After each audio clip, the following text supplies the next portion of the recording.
Apustuļa Pētera 2. vēstule. 1. nodaļa. Sīmanis Pēteris, Jēzus Kristus kalps un apustulis tiem, kas mūsu Dieva un Pestītāja Jēzus Kristus taisnībā dabūjuši to pašu dārgo ticību kā mēs. Žēlastība un miers, lai jums ir bagātīgi Dieva un mūsu Kunga Jēzus atziņā. Mums jau viņa dievišķais spēks ir dāvinājis visu, kas vajadzīgs dzīvībai un dievbijai tā atziņā, kas mūs ir aicinājis ar savu godību un spēku. Ar to viņš mums ir dāvinājis ļoti lielus un dārgus apsolījumus, lai jums ar tiem būtu daļa pie dievišķas dabas. Jums, kas esat izbēguši no tā posta, kas kārību dēļ ir pasaulē. Tāpēc pielieciet visas pūles un parādaiet savā ticībā tikumu, bet tikumā atziņu.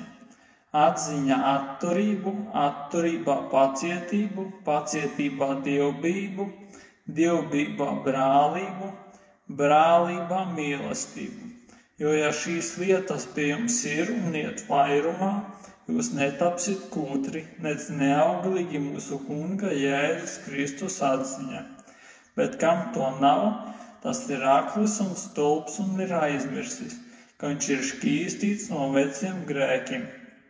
Tādēļ, brāļi, darbojieties, lai jūsu aicināšana un izredzēšana jo stipra paliek, jo to darīdami jūs nekad neklupsit.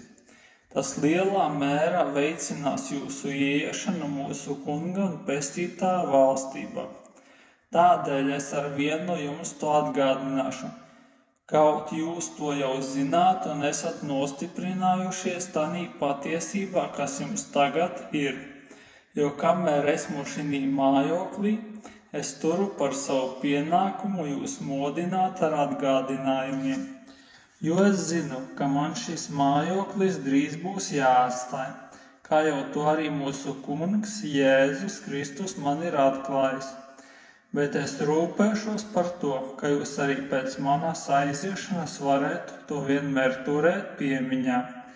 Nevis izgudrotām pasakām sekodami, mēs jums esam sludinājuši mūsu Jēzus Kristus spēku un atnākšanu, bet kā tādi, kas esam kļuvuši viņa varenības aculiecinieki.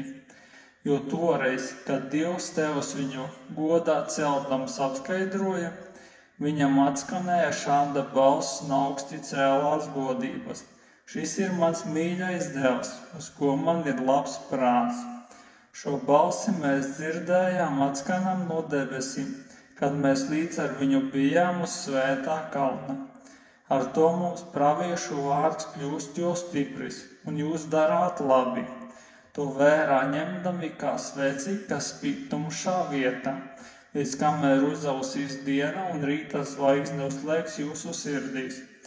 Pār visām lietām ievērojiet, ka neviens rakstu pravietums nav patvaļīgi iztulkojams, jo pravietošana nekad nav cēlusies no cilvēku gribas, bet Dieva cilvēki ir runājuši svētā gara spēkā. 2. nodaļa. Bet ir arī bijuši tautā viltus pravieši, kā arī jūsu starpā būs viltus mācītāji, kas paslepeni ienesīs aplamas posta mācības, noliegdami pat to Kungu, kas viņus atpircis, un tā sagatavos sev drīzu pazušanu. Daudzi sekos viņu baudu dzīvei, viņu dēļ patiesības ceļš tiks zaimots. Mankārībā viņi izmantos jūs ar izdomātiem vārdiem. Sodība, kas jau sen viņiem nolemta, nekavējas nākt un viņu posts nesnauž.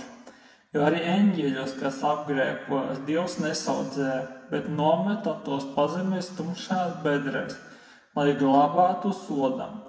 Viņš arī nesaudzēja seno pasauli, bet sūtīdams plūdus bezdievīgajai pasaulei, izglāba tikai taisnības sludinātā Novu līdz ar 7 citiem.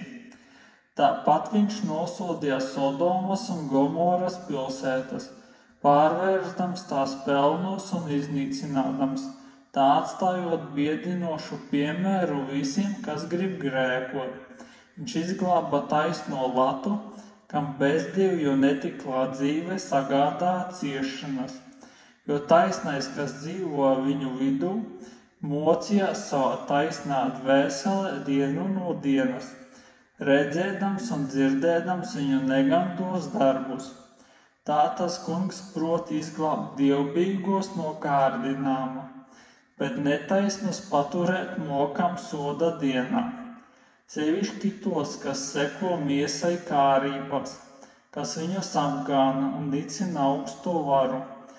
Pārdoši pārgalvī tie nebīstas no godības eņģeļiem, bet zaimotos, kamēr eņģeļi, kaut gan tie ir stiprumā un spēkā lielāki, nenosoda viņus, tos zaimodami tā kunga priekšā.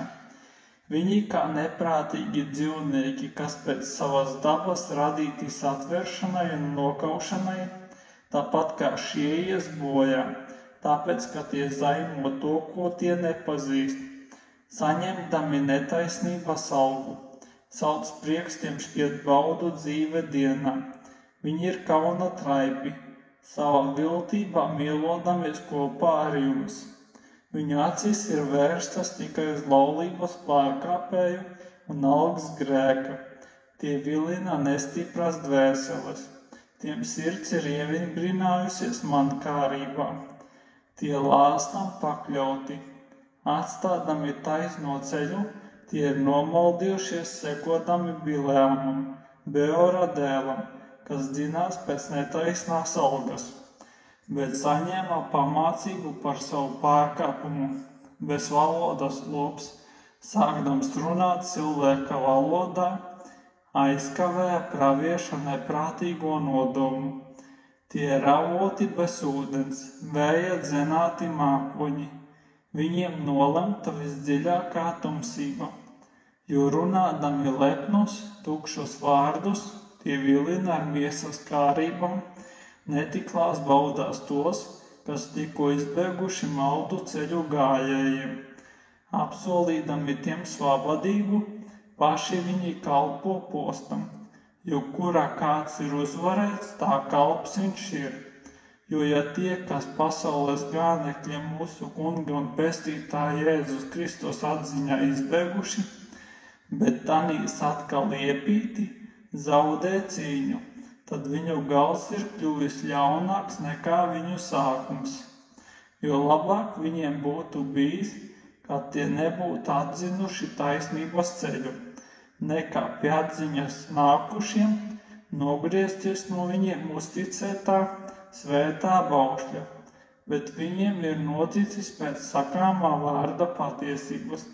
Suns atgriežas pie sava paša vēmekļa, kā arī cūka mazgāsies atkal vārtās dubļos. 3. nodaļa. Mīļie, šī jau ir 2. vēstule, ko es jums rakstu.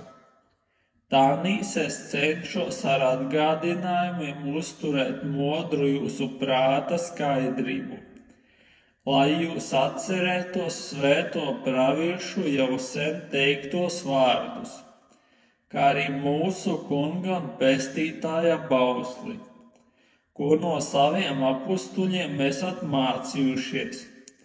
Pa priekš ievērojiet to, ka pēdējās dienās nāks nikni smējēji, kuri dzīvos savās pašu kārībās, un sacīs, kur paliek viņa apsolītā atnākšana. No tā laika sākot, kad tevi iegāja mierā, viss paliek tā, kā bija no radīšanas sākuma. Tiem, kas to apgalvo, paliek apslēpts, ka vecos laikos debesis un zeme ir cēlušās Dieva vārda spēkā no ūdens un ar ūdeni. Tāpēc arī toreizējā pasaule gāja bojā ūdens plūdos. Bet tagadējās debesis un tagadējo zemi glabā un uztur tas pats vārds ugunī un bezdievigo cilvēku tiesas un pazušanas dienai. bet to vien turiet vērā, mīļie, ka viena diena tam kungam ir kā 1000 gadi, un 1000 gadi kā viena diena.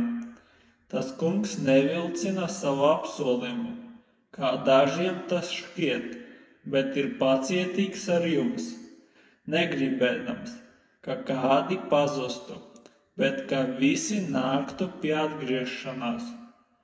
Bet tā kunga diena nāks kā zaglis.